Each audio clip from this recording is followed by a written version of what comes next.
It took about 10 days before my skin healed enough that I could walk.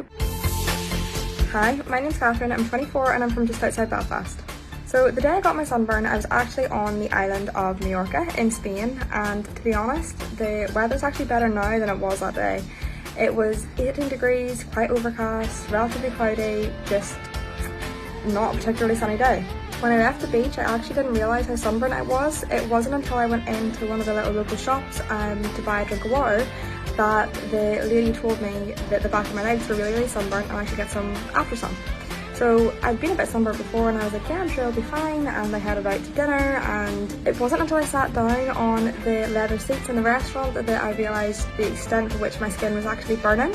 So the day after I got the burn, I lay in bed all day and I just said to myself, no, I'll be fine, and just tried to push through it and was like, if I just rest and drink loads of water, like, I'll be grand. The next morning when I was still being like violently sick and I couldn't keep anything down and I couldn't put any pressure at all on my skin, I realised that I had to speak to the doctor. I had to get a doctor out, I had to go to the hospital, I had to do something about it.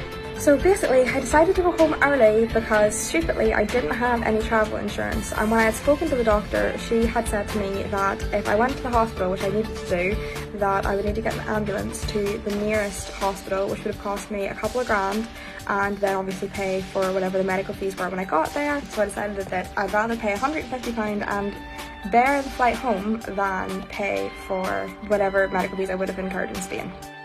How I got through that trip, that was another story altogether. I wrapped myself in cling film, I put a pile of after sun on, took loads of painkillers and just hoped for the best. It took about 10 days before my skin healed enough that I could walk, because the skin on the back of my knees was so damaged that I couldn't put any pressure on my legs at all when I was walking. Couldn't do it. And I also still have the burn lines now. Like, I didn't get a tan, but the lines from the bikini that I burnt in that day are still on my back and my bum.